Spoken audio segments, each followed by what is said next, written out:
Hello everybody, welcome to my video. This is gonna be a little bit more different from my usual stuff because, fun fact, this is actually for my school. And I thought, hey, this could be a fun little project I can do for both YouTube and college, so let's get this on. Hotline Miami is a classic top-down shooter developed by Jonathan Solstrom, I hope I said that right, and Dennis Whedon, I don't think I said that right either, and published on October 23rd, 2012 for PC. The game was a groundbreaker for the industry at the time because of how experimental everything was, and it showed how the little dog guys can be up there with the big dogs. Today, I will prove that through gameplay, visual, and sound aspects that Hotline Miami is a great example of how video games can be a form of art. I will be leaving timestamps for each topic of this video essay, so if you don't give a damn about one part, you can just skip to the other part, okay? Okay, let's begin.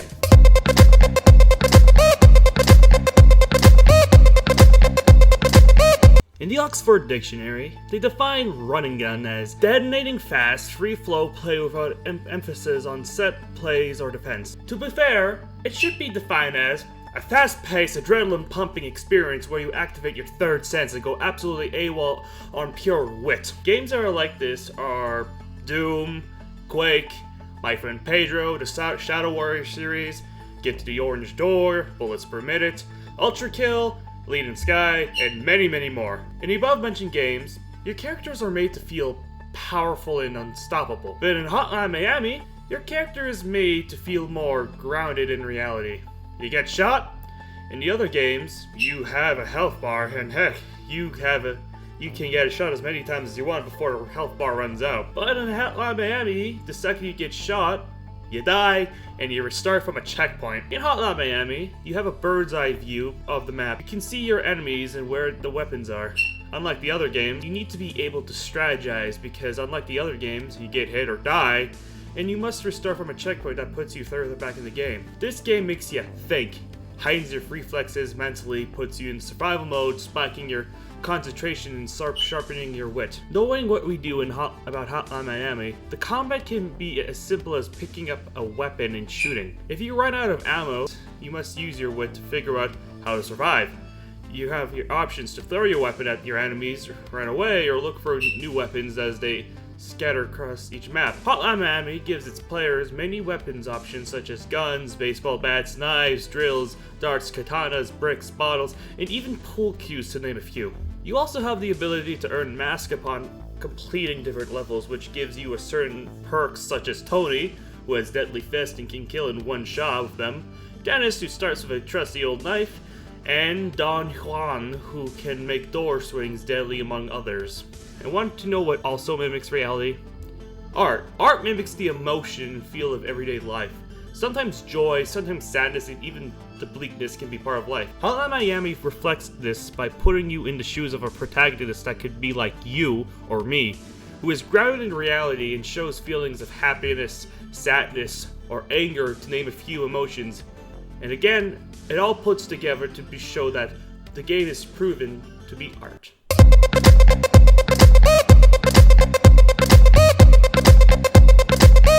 Alrighty, this is my favorite part of the game, the visual and sound aspect. It's like butter, it's so good! A game's visual and sound is one of the most important pillars for a video game. It can immerse someone into the game or enhance their gameplay with the awesome visuals and sounds displayed. Without this piece of the puzzle, we can be left with a bland and boring game such as Paint the Town Red or Unturned. The game's visual and sound aspects are just as important in helping to bring this game alive. Meanwhile, in Hotline Miami, they hit all the points for visual and sound with such a sweet twist that makes the game even more special. With their arcade aesthetic and synthwave soundtracks, anyone can find it easy to get into the vibe of the game. So even if you don't like synthwave, take a listen to some of their songs. Right here, let me play it.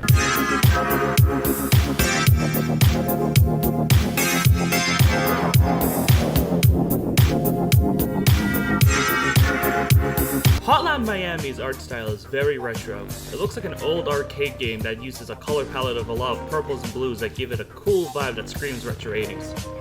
with its light effects of combos and scores that exaggerate a player's accomplishments.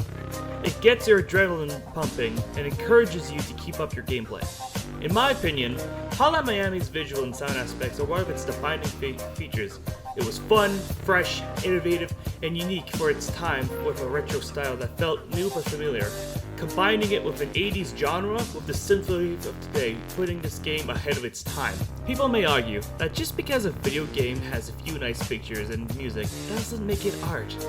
Well, a quote from the Gator Prince states, "Hotline Miami was a game that brought out vibrant colors, amazing music, and incredible storytelling capabilities. It was a game that showed true artistic integrity." This statement shows yet again that Hotline Miami, by a professional standard, is seen as more than just a mindless game, but also a piece of art.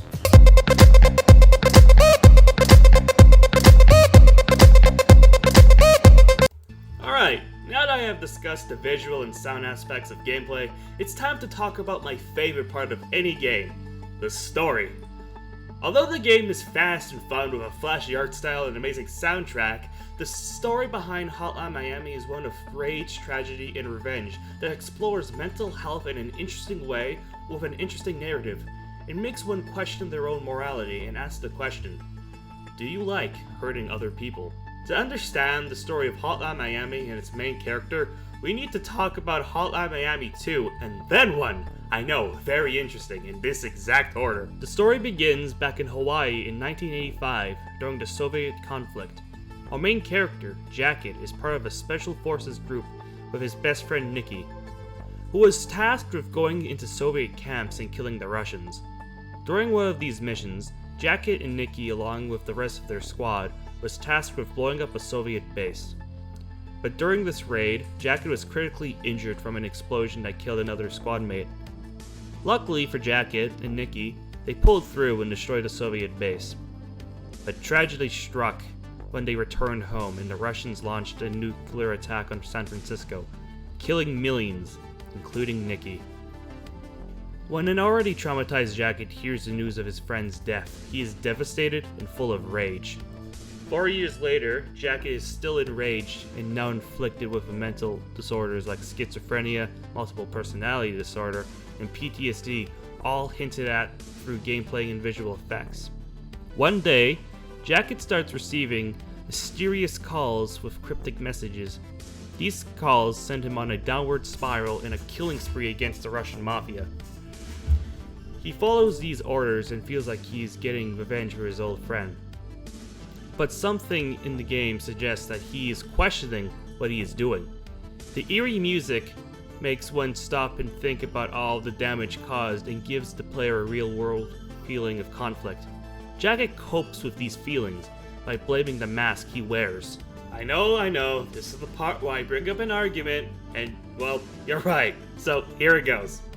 One might say that this game's story cannot be that meaningful, like come on, it must be a bunch of fetch quests and go kill this guy or go kill that guy. But like the article, Hotline Miami, The Art of Unconventional Beauty, published by Gator Prince suggests, it was a game that was brave enough to make a statement about mental illness, political corruption, and the harsh nature of war itself.